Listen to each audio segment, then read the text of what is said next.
진실한 예배드리네 주님을 향한 노래 이상의 노래 내 맘 깊은 곳에 주께서 원하신 것 화려한 음악보다 끝없는 열정보다 중심을 원하시죠. 주님께 마음의 예배 주님을 위한 주님을 향한 노래 중심을 내려놓고 그가 돌아와 주님만 예배해요.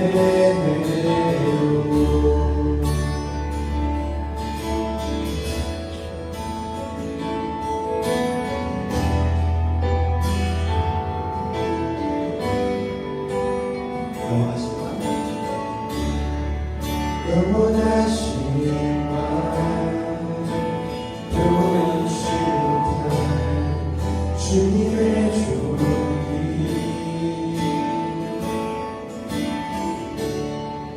가난할 때도 연약할 때도 주의 고백던 노래 이상의 노래 내 맘 깊은 곳에 주께서 원하신 것 화려한 음악보다 끝없는 열정보다 중심을 원하시죠. 주님께 마음의 예배 주님을 위한 주님을 향한 노래 중심을 내려놓고 나 돌아와 주님만 예배해도 주님께 마음의 예배 주님을 위한 주님을 향한 노래 중심을 내려놓고 나 돌아와 주님만 예배해요.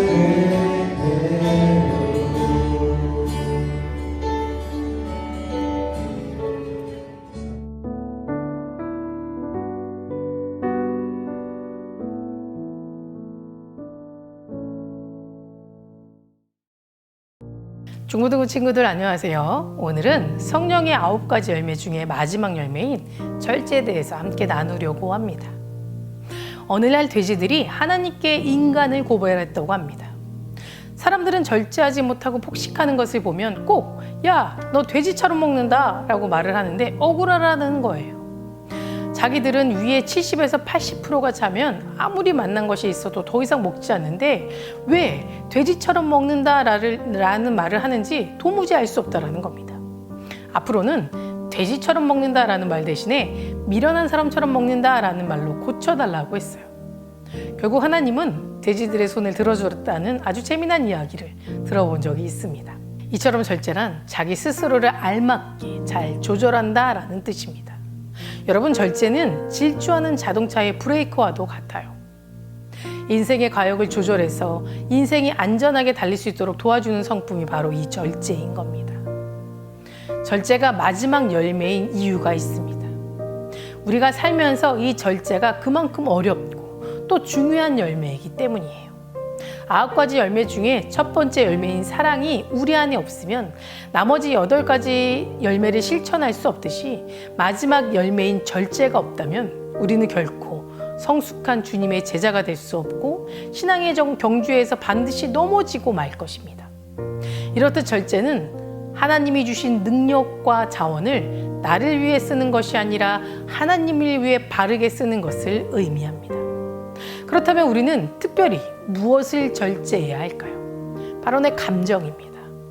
사실 감정은 자연스러운 것이고 하나님께서 우리에게 허락하신 아주 특별한 능력입니다. 그런데 문제는 수많은 사람들이 이 감정의 노예가 되어버린 채 살아간다라는 거예요. 그런데 예수님을 믿는 사람들 중에는 주님이 주시는 기쁨과 감사로 살면서 늘 하나님을 내 삶에 모시고 사는 사람들은 스스로의 감정을 쉽게 다스릴 뿐만 아니라 성공할 수밖에 없는 나름의 전략이 생기게 됩니다. 여러분, 어떤 전략인지 아십니까? 그것은 어떠한 일이 닥치기 전에 미리 평안한 마음을 준비해 놓는 전략입니다. 순간순간 자신의 감정이 요동칠 수 있음에도 불구하고 절제하고, 또 그런 감정이 순간적으로도 자신을 무너뜨리지 않도록 미리 평안한 마음을 준비해 놓는 겁니다. 무슨 일이 터졌을 때 순간 드는 감정을 그때마다 누리거나 또 저항하려고 발버둥치는 것이 아니라 애초에 하나님이 주시는 평안함으로 자신의 감정을 준비해 놓는다면 그 순간에도 평안할 수 있다라는 겁니다. 우리도 이러한 나만의 전략이 필요합니다. 내 자신이 어떤 상황에 특별히 감정적으로 민감한지, 또 어떤 순간에 내 생각과 마음이 부정적으로 움직이는지를 미리 파악해야 하고, 미리 그것으로부터 옛 감정을 벗어버리고 새 감정이라는 옷을 입고 있을 때만이 우리는 승리할 수 있게 됩니다. 여러분, 전도사님이 요즘 하는 훈련이 바로 이 감정을 다스리는 일입니다. 구목사님이 예전에 이런 말을 한 적이 있어요. 전도사님이 평신도로 일을 할 때는 이렇게 예민하고 민감한 사람인지 또 감정적인 사람인 줄 미처 몰랐습니다. 근데 사실 나도차도 내가 예민하고 또 감정적인 사람인 줄 몰랐어요. 왜냐면 전도사님이 세상 일을 하면서는 내가 무조건 옳고 내가 기준이 되어서 살다 보니까 하고 싶은 말 다 하고 감정적으로 다 표현하면서 꼭 절제라는 게 뭔지 모르는 사람처럼 살아왔기 때문에 어떻게 알 수 있겠습니까? 그런데 내가 환경이 바뀌고 상황이 바뀌면서 모든 것으로부터 절제하는 삶으로 살게 되다 보니까 다른 사람이 하는 별거 아닌 말 한마디, 또 행동 하나가 서운하고 또 화가 나고 부정적인 것으로 바라보게 되더라고요. 그런데 어느 날 전도사님이 거울 속에 비친 나를 바라보게 되었는데, 그 모습에서 하나님이 허락하신 하루의 기쁨도 감사도 즐거움도 소망도 잃어버린 채 마치 절망의 늪에 빠져버린 철로역정의 크리스찬 같아 보였어요. 순간 너무 무서웠습니다. 그래서 그때부터 전도사님은 그 상황에 집중하지 않으려고 그런 감정이 들 때마다 하나님이시라면 어떻게 생각하실까? 하나님이시라면 어떤 행동을 하셨을까? 하나님이시라면 어떤 마음이실까라는 것을 생각하고 말씀을 묵상하면서 내 감정을 다스리는 훈련을 하기 시작했어요. 아직까지도 전도사님 욱하기도 하고 또 감정에 휩싸이기도 하지만 감사하게도 전도사님이 이 훈련을 통해서 감정을 다스리는 시간들이 점점점 줄어들고 있다는 겁니다. 우리는 이렇듯 훈련을 통해서라도 내 안의 부정적인 감정에서 벗어날 수 있어야 합니다. 그렇다고 우리가 느끼는 모든 감정을 부정하거나 억압하라는 말은 절대 아닙니다. 다만 우리 삶에 전혀 도움이 되지 않는 그런 부정적인 감정, 또 파괴적인 감정을 선한 감정으로 대체해야 한다는 뜻이에요. 이러한 노력이 없다면 우리는 인간의 굴레라고 하는 이 감정의 노예에서 벗어날 수 없게 됩니다. 감정이 우리 실존의 중심임을 깨닫고 좋은 감정을 품고자 애쓰는 것은 하나님의 지혜요, 인간의 지혜라는 것을 여러분 기억하시기 바랍니다. 그리고 감정이 무서운 것 중에 하나는 이 속성의 영향력 때문입니다. 이 감정의 영향력은 우리를 다스리는 것을 넘어서 내 삶의 모든 곳곳에 스며들게 되고, 그것은 주변 전체 분위기를 바꿔놓기에 더욱 무서운 겁니다. 주변 사람들과 대화를 하다 보면 뭔가 합리적인 대화를 이루기 너무 어려운 사람들을 만날 때가 있어요. 꼭 벽과 대화하는 것처럼 아예 소통이 단절되기도 합니다. 대개 이런 사람들의 특징은 어떠한 생각에 또 어떠한 감정에 사로잡혀 있기 때문에 그 사람들은 무수히 많은 말을 통해서 그 감정을 변호하고 또 두둔하려고 합니다. 감정은 이처럼 우리의 눈을 멀게 하기도 하고요. 우리의 생각과 사고를 마비시키기도 합니다. 만약에 전도사님이 난 나이도 먹을 만큼 먹었고 지금 와서 굳이 바꿔봤자 뭐 하겠어. 그냥 나 편한 대로 살 거야 라고 이 감정을 다스리는 훈련을 하지 않았다면 충분히 변화될 수 있음에도 불구하고 계속 절망의 늪에 갇혀 있었을 겁니다. 요즘 우리들은 지나치게 감정 중심적인 시대에 살아가고 있습니다. 충동이나 흥분을 부추기는 시대에 살아가고 있어요. 요즘 제일 핫한 그 오징어 게임만 봐도 알 수 있습니다. 자극적이지 않으면 안 통하는 시대이고 감정을 터치하지 않으면 안 먹히는 시대에 살다 보니 방송국마다 더 자극적인 것으로 시청자들을 현혹하고 있다는 겁니다. 여러분, 톨스토이가 러시아 농부의 삶을 직접 경험하면서 이런 글을 썼어요. 이 사람들의 삶은 온통 중노동이었으나 그들은 삶에 만족했다. 그리고 내가 까맣게 모르는 사실이지만 그들은 풍습과 생각과 교육과 처지가 한없이 달라도 하나같이 삶과 죽음의 의미를 알았고 말없이 일하며 박탈과 고생을 견뎠다. 그리고 거기서 허무가 아닌 선을 보며 살다가 생을 마감했다. 여러분, 톨스토이가 경험한 농부들의 삶은 아직 현 시대가 지배하고 있는 이 감정에 오염되지 않았기 때문입니다. 그들은 든든한 신앙 정통과 공동체를 간직하고 있었고 그것이 그들에게 삶의 의미와 죽음의 의미를 깨닫게 해주었기 때문에 감정에 지배당하지 않고 무엇이 선인지 알았던 겁니다. 그들이 선을 결정하는 근거는 자신들의 기분이나 자신들의 감정이 아니었다라는 사실이에요. 우리는 결단해야만 합니다. 감정적인 것으로 내 기분 내키는 대로 살아가지 말고 하기 싫은 일도 필요하다면 하고 또 하고 싶은 일도 필요하다면 단호히 포기할 수 있는 이런 절제하는 삶을 살아가야겠다고 결단해야만 한다는 겁니다. 그리고 더 중요한 것은 우리의 감정을 계속해서 하나님께서 주시는 감정인 소망과 믿음, 또 사랑과 기쁨, 그리고 평안이 우리 마음에 가득 찰 수 있도록 살아가야 합니다. 그러면 우리의 삶이 처지가 어떠하든 그 속에서도 충분히 하나님이 주시는 감정대로 살아가게 될 줄 믿습니다. 두 번째로는 자기 자신을 이기는 힘이 우리에겐 필요합니다. 우리에게 절제의 교훈을 가르쳐주는 성경 인물이 있습니다. 여러분, 창세기 말씀을 보면 이삭이 쌍둥이 아들 에서와 야곱이 등장합니다. 형 에서는 자라서 사냥꾼이 되었고요. 야곱은 집안일 돕는 살림꾼 역할을 하게 되었습니다.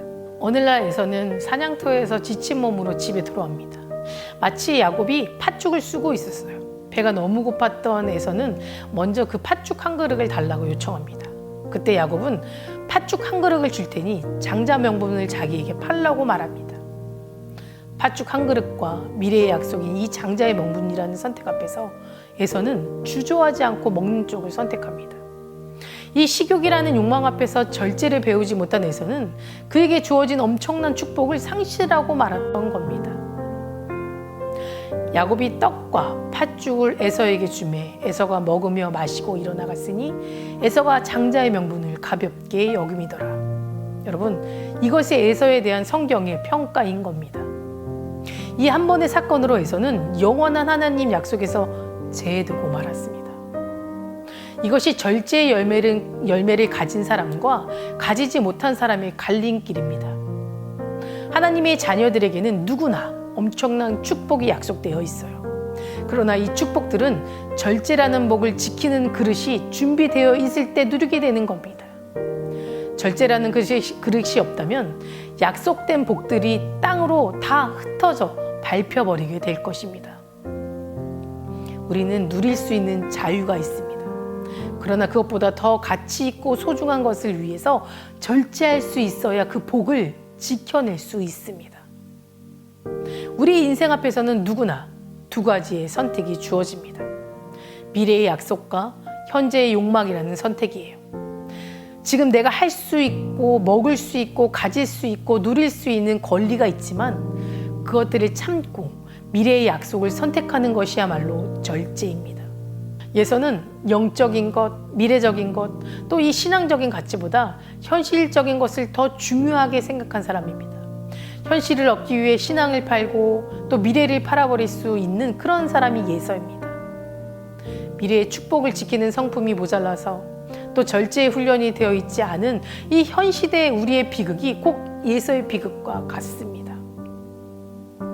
예서에 대해서 히브리서 기자는 이렇게 기록하고 있습니다. 한 그릇 음식을 위해서 장자의 명분을 판 예서와 같이 망령된 자가 없도록 살피라. 너희가 아는 바와 같이 그가 그 후에 축복을 이어받으려고 눈물을 흘리며 구하되 버림바가 되어 회개할 기회를 얻지 못하였느니라. 사랑하는 중고등 친구들, 자신의 욕구와 감정을 절제하고 조절하는 능력을 가진 사람만이 자신과의 싸움에서 승리할 수 있는 겁니다. 이기기를 다투는 자마다 모든 일에 절제하나니 그들은 썩은 승리자의 관을 얻고자 하되 우리는 썩지 아니할 것을 얻고자 하노라. 오늘 본문의 말씀처럼 이기기를 원하는 자는 먼저 자신의 욕망을 절제할 줄 알아야 합니다. 우리가 신앙생활을 하면서 넘어지지 않으려면 자기 자신을 절제하는 것을 배워야만 합니다. 내 힘으로 스스로 절제할 수 없다면 하나님께 도움을 구하면서 절제의 열매를 맺어가 보시기 바랍니다. 이 한 주간도 내가 절제할 것이 무엇인지 생각해보고 또 하나님께 도움을 구하면서 실천해 보시기 바랍니다. 여러분들의 삶 가운데 이 절제의 열매가 맺혀지게 될 때 하나님이 여러분에게 주시는 삶은 더 값진 것으로 또 더 좋은 것으로 열매 맺게 하여 주실 줄 믿습니다. 다 같이 기도하시겠습니다. 사랑과 은혜가 충만하신 주님 감사합니다. 오늘도 이 절제를 통해 말씀을 또 배워 또 묵상하기를 원합니다. 우리 삶 가운데 우리가 절제하지 못하고 낭비하는 것들 또 욕심내는 것들로 인해 시험당하거나 어려운 일 겪지 않기를 원합니다. 하나님께서 주신 이 귀한 절제라는 열매를 내 몸 안에 맺혀질 수 있도록 살아갈 수 있도록 도와주시고 또 내가 절제할 것을 배워서 미래를 위해 현재의 것을 참고 이겨낼 수 있는 그런 우리 아이들이 될 수 있도록 도와주시옵소서. 하나님이 우리 아이들에게 지혜와 총명과 또 명철을 허락하여 주시지 믿습니다. 살아가는 모든 과정 속에 주님과 동행하기를 원합니다. 우리 아이들을 인도하여 주시고 책임져 주시고 이끌어 주시옵소서. 오늘 하루도 또 이 한 주간도 절제를 실천하며 생각하며 하나님 말씀을 묵상하는 우리 중고등부 친구들의 삶을 인도하여 주시옵소서. 감사드리며 예수 그리스도 이름으로 기도드립니다. 아멘.